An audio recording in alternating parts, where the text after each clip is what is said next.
hindi ako naingkit sa'yo. Umuwi ako dito kasi akala ko meron pa akong pamilya babalikan. Pagkatapos ng impyerno pinagdaanan ko sa Maynila, umuwi ako!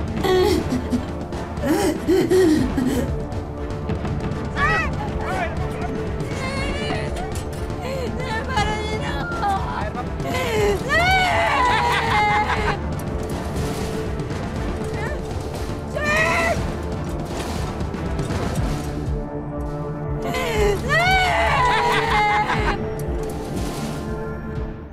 Para sa karamihan, isang masayang okasyon ang homecoming o ang panahong sa wakas ay uuwi na tayo sa ating mga pamilya. Pero para kay Cheryl, iba ang naging kahulugan ng salitang ito. Ito po ang matapang na kwento ng isang babaeng nangulila sa pagkalinga ng pamilya. At sa kanyang pagbabalik, imbis na sorpresa, sinalubong siya ng trahedya.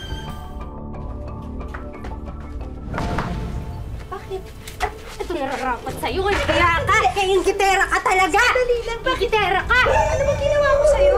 Sinira mo yung blouse ko eh! Ayan o, nakikita mo? Ha? Ha? Ingitera ka talaga. Sandali lang, parang blouse lang. Magpapatayan tayo. Ano ba? Lagot ka pagdating ni Papa, ha? Lagot ka. Laban mo yan! Laban mo yan! Cheryl, ano ba? Rika! Ano ba nangyayari sa inyo magkapatid, ha?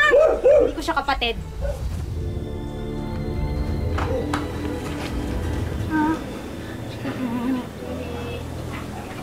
Pasensyahan mo ang kapatid mo, ha? Dali lang, nak, ha? Rika! Anak ko rin si Cheryl. Anak, intindihin mo naman ako, anak. Oo nga, anak mo. Pero sa ibang lalaki, di ba? Kaya hindi ko yung kapatid. Nasaan si Cheryl? Diyan! Pasaan ba ka ng mga anak? Ikaw, palamagin ka na nga dito ng libre. Kung ano pang ginagawa mo. Huwag mo naman ginaganyan ng anak ko. Ulang! Ma! Sige, magdagong pa. Kung gusto magpasok, ipulong ka sa kalsada!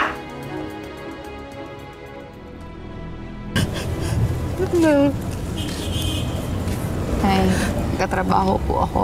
Gusto ko rin po na meron akong mapatunayan sa inyo. Hindi yung palamunin lang ako. Baka ako pang dahilan kung bakit maghihiwalay kayo ni Tito. Ano na ako, Nay? Mag-ingat ka.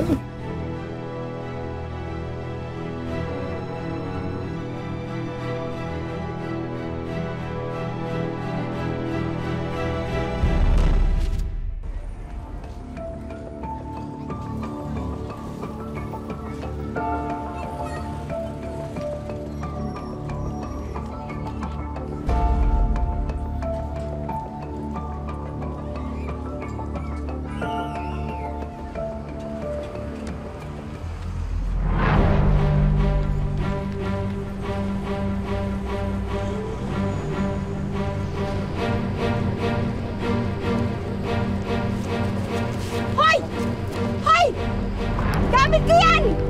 Pagnanakaw! Pagnanakaw!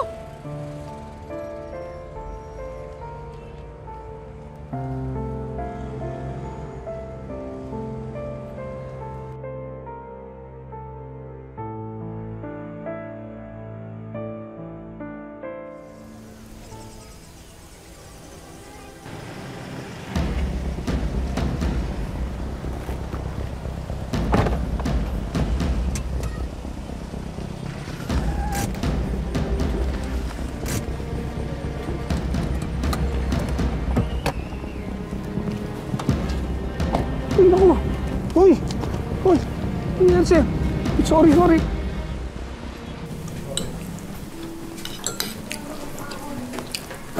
kain ka lang, ha? Pero pasensya na po. Hindi lang ako kasi ako nakakain. Simula na ako yung gamit ko at naghahanap pa rin po ako ng trabaho. Gusto ko matitirahan. Pasensya na po. Ganun ba? Tamang-tama, naghahanap kasi ako ng kasambahay dito. Bilang kapalit na rin dahil munting na kita mabunggo. O sige, susubukan kita. Simula ngayon, makakain ka ng tama. May titiran ka ba? Sir, maraming salamat po. Hindi po kayo magsisisi sa akin. Sobrang masipag po ako, sir. Sige, kain ka na. Talaga po, ma, sir. Hello, ma. Kumusta na po kayo? Natanggap niyo po yung padala ko? Salamat, anak, ha? Ma, si ate ba yan? Oo. Ba si ate? Pakausap. Ayan. Hello, ate. Oo, nakuha ko. Alam mo ba, sobrang ganda ng blouse. Thank you. Sabi ko na nga ba magugustuhan mo yun eh. Ate, ano kasi, malapit na po yung kasal ko. Ah? Kakasal ka? Congratulations naman, kailan yan? Malapit na nga.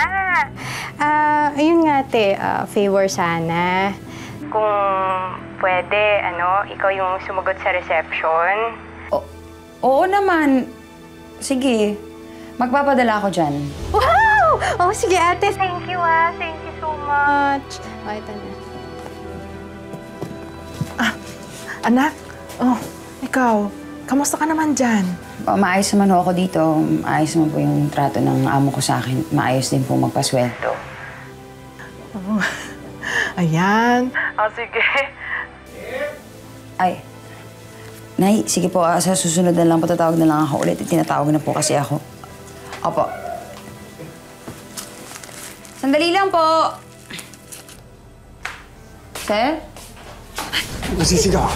Kapag gawin mo lang yung gusto ko, walang masama mangyayari sa'yo. Tawan niyo ka! Puncheta! Sir, kayo yan? Sir? Sir? Hindi pa tayo tapos, ha? Oras na tumakas ka o magsumbong ka. Alam mo na kung ano mangyayari sa'yo. Hindi ako mabait. Kahit pag muubo ko sa yung pasensya ko.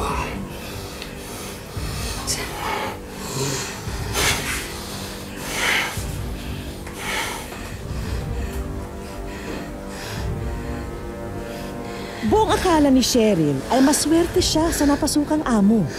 Pero nagkamali pala siya.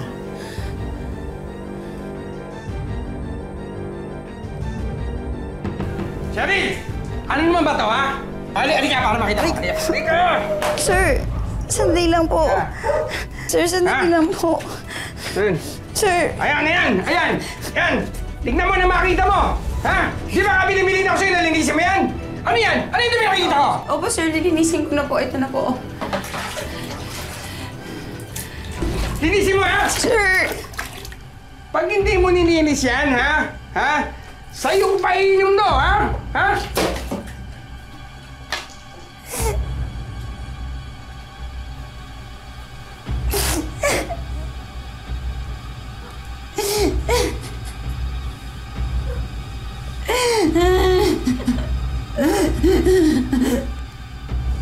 Hello, Rika? Kamusta kayo dyan? Hello, ate. Ate, sobrang saya ng kasal ko. Sayang hindi ka nakapunta. Buti naman natanggap niyo yung pinadala ko. Oh, salamat naman, te. Ay, ate, pag umuwi ka nga pala dito, welcome na welcome ka dito, Ate, alam mo ba, sobrang miss ka na namin ni mga Papa. Kaya mo, sige, pag nakauwi ako, didiretso ako kagad dyan. Sige, ate. Thank you ulit, ha? Galingan mo dyan, ha?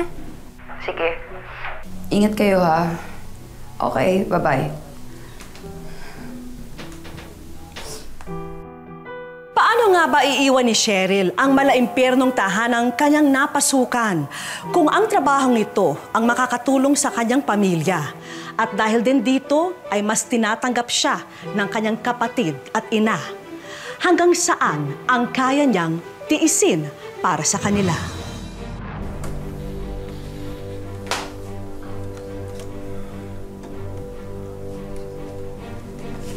Sir? Huwag ka nang pumalag. Sir, bitawan Wala ka mo. namang ibang pupuntahan, eh. Sir, para nila. Ako niyo. Sige! Matapang ka, ha? Sige. Matapang ka, ha? Subukan niyo lumapit. Sige. Ha? Hindi mo talaga ako pagbibigyan, ha? Gusto mo ng pahirapan? Sige. Yan ang gusto mo, ha? Sir, para niyo na ako. Halika dito, halika! Para niyo na ako. Gusto mo ng pahirapan, ha? Sir! Dito. Sir! Ayoko dyan! Ay, naman pala! Gusto mo, ha? Ay, naman pala! Sir, para niyo na ako! Ay, naman pala! Gusto mo, ha? Sir!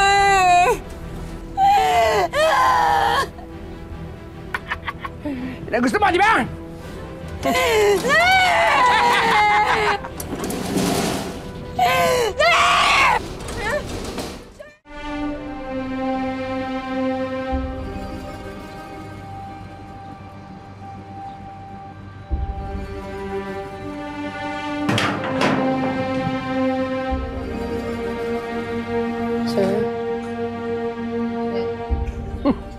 Sir. Ito, gusto mo, di ba? Ito, gusto mo, di ba? Awa, palabasan mo na ako. Awa. O yan. Ha? Makain ka.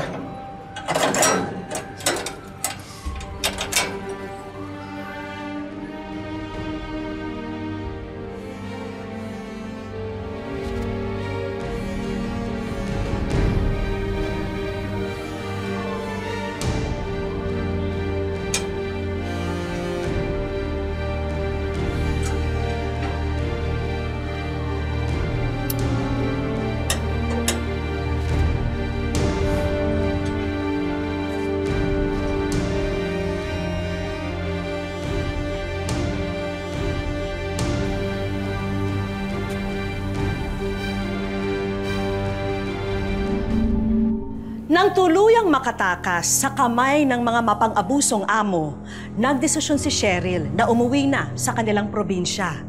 Pero ang hindi niya alam, sa halip na mga yakap ng pamilya, isa palang trahedya ang sasalubong sa kanya.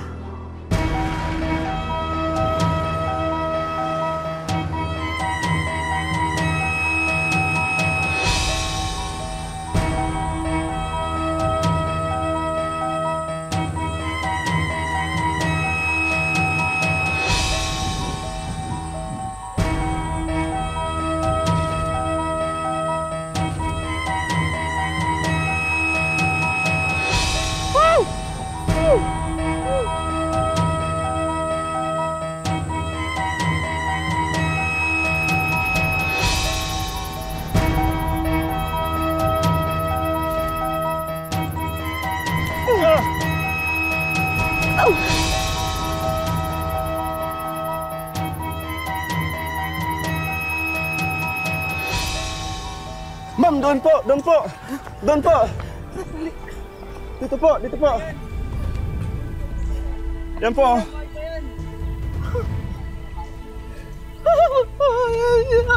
po? Si Cheryl nga ito. Anak! Anak! Anak! Ano nangyari sa'yo, no? Sino magawa nito?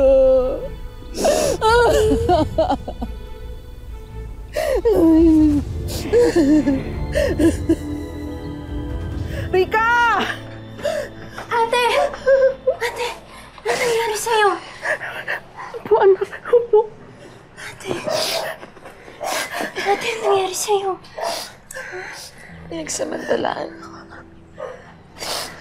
May bumaboy sa akin. Sino? Naalala mo ba yung tsura niya? Ha? Ate, tutulungan ka namin, ha? Rika, tumawag ka na ng pulis. Bilisan mo. Yung asawa mo, tawagin mo na rin. Ate, tutulungan ka namin ng asawa ko, ha? Hanapin natin yung hayop na yun. Anak, nakita mo ba yung itsura niya, anak?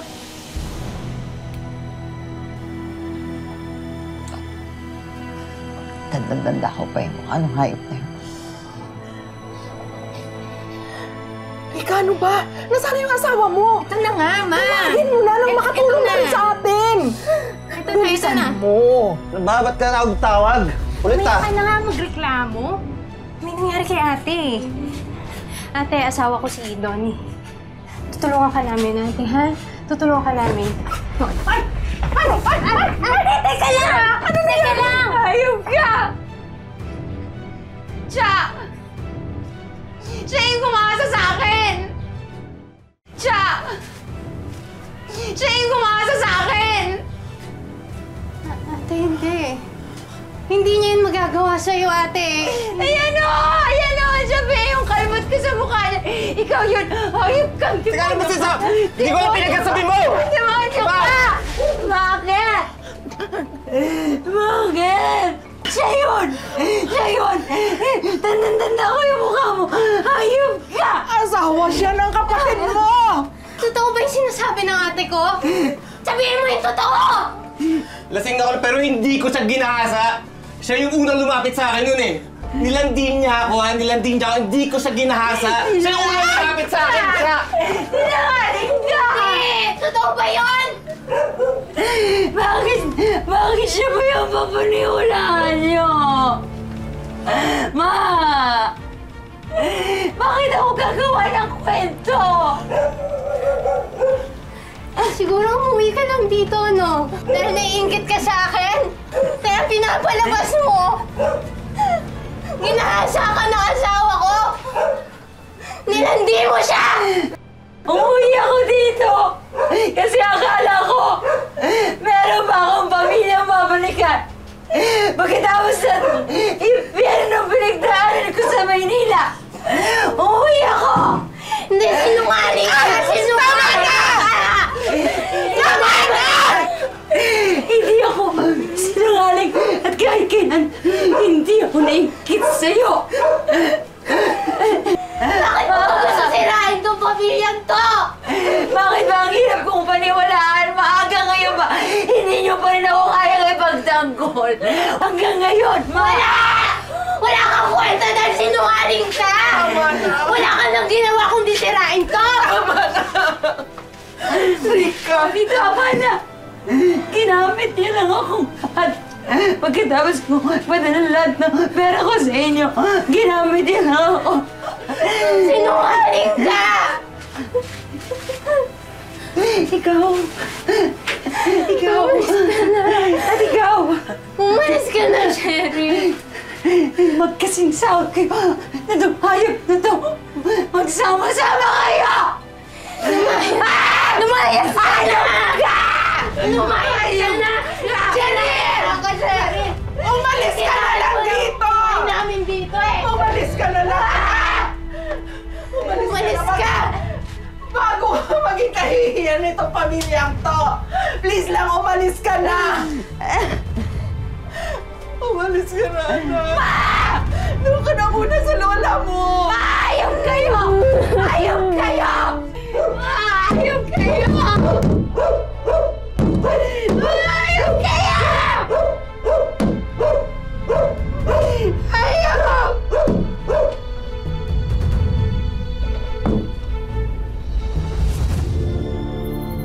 Tila walang katapusan ang kalbaryo ni Cheryl. Hindi niya inaasahan na ang panggagahasang nangyari sa kanya ay magbubunga pa. Pero walang kasalanan ang bata. Kaya nagdesisyon siyang mahalin ang sanggol sa kanyang sinapupunan sa kabila ng pangungutya ng iba. Oo eh. Pirmado yan, buntis siya. Hindi naman masususuka yan kung Oo nga, buntis nga oh.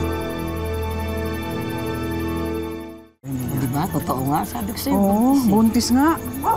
masususuka yan kung Oo nga, buntis nga oh. Magandang gabi naman ho sa inyo. Magandang gabi. Gilos na. Gilos na naman.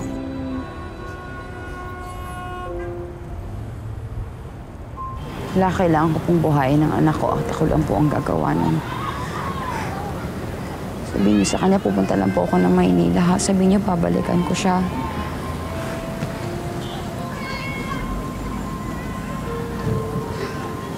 Anak? Anak, babalik ako.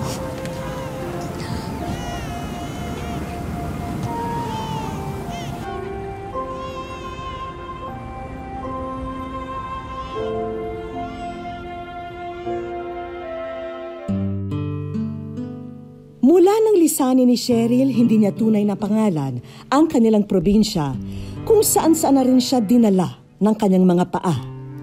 Nakarating siya sa Batangas at ang pagkasabik niya sa kanyang naiwang sanggol ay nagpapaalala ng malaking puwang sa kanyang puso. Sobra ko po siyang na-miss. Lalo na po na mag-3 taon na po siya. Iisa lang ang isinisigaw ng puso at isip ni Cheryl ngayon. Gusto ko lang po na ibigay po nila sa akin yung anak ko. Kasi gusto ko pong kasama po habang buhay yung anak ko. Tayo pabili at itlog tsaka biskwit po.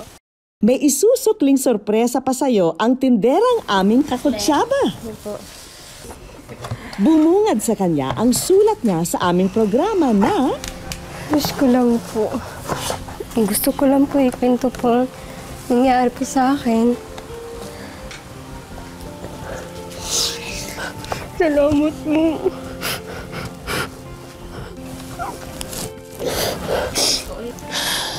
Gusto ko po na sa madaling panahon po, gusto ko na po siya makita. Mismo Cheryl, dahil ikaw ay isasama namin sa unang flight patungo sa probinsya ng Negros Occidental.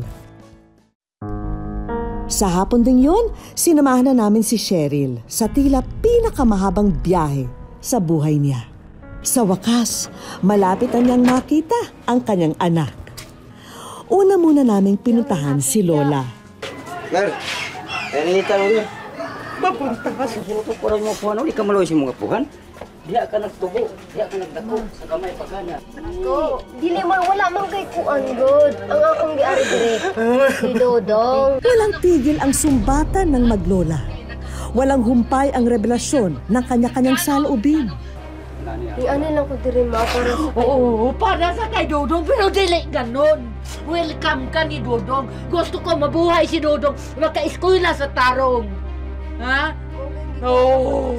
No, ayaw kong inaana. Ako na mag-alaga sa kanya. O gusto mo, propramisan mo ko, gay mabuhay yun. Sa puntong ito, namagitan na ang social worker na kasama namin para humupa ang pagtatalo ng maglola. Napag-usapan nila na meron pala silang hindi sila nagka-misunderstanding sila sa mga communication. Akala ng ina hindi siya pwedeng bumisita sa kanyang anak. Tapos si Lola naman, sa kanya naman na-place na niya yung bata in good hands. So, yun nga, may agam-agam siya pagkukunin na sa totoong ina. Willing na po silang puntahan yung nag-aruga sa bata, sabay-sabay na po silang pupunta doon para makita niya ng ina ang kanyang anak. Walang salita ang makapaglalarawan sa sandaling ito para kay Cheryl. Ito ang una niyang pagkakataon na makita ang anak na nawalay sa kanya. Unsa gani, Mama? Pero para kay Dodong, tila estranghero na ngayon ang tunay niyang ina dahil hindi niya ito kilala. Masaya po na makita ko po siya. Oh, yakap lang. Yakap lang. Okay, welcome, Roy. Mama man na lang. Ilang beses sinubukan ni Cheryl na makuha ang loob ng anak niya na si Dodong. Bawat pagtanggi ng bata, nagdudulot ng sakit at pagsisisi sa ina. Tanggapin ko na lang po kung ayaw po niya sa akin. Happy na po ako po kahit makita ko lang po siya. Para maliwanagan din si Cheryl sa kanyang karapatan tungkol sa madilim na nangyari sa kanya noon, isinama na rin namin siya sa isang abogado. Ayon sa batas, kung ang nagsamantala ay isang kamag-anak sa loob ng third degree of affinity, kasama na doon ang iyong bayaw, ang kasong rape ay nagiging qualified at ang penalty ay reclusion perpetua. Meron kang 20 years mula nung naganap ang pangyayari para makapagsampa ng kasong rape laban sa iyong bayaw. Kinabukasan, may advanced birthday celebration pa para sa pinakamamahal na anak ni Cheryl. Lahat po ng panalangin ko po natupad po. Pasalamat po ako din sa wish ko lang na tinulungan niyo po ako. Kanina po masaya po ako kanina dahil tinawag niya akong mama. Saludo kami sa mga tulad ni Cheryl na kahit hindi biro ang pinagdaanan, hindi napapagod ang kanilang puso na magmahal. Na kahit naging madilim ang kanyang kahapon, patuloy pa rin siyang nagsisilbing ilaw. Ipinagdarasal namin na balang araw ay makamit ni Cheryl at iba pang tulad niya ang nararapat na hustisya. Magandang hapon mga kapuso. Ako po si Vicky Morales at ito ang Wish Ko Lang.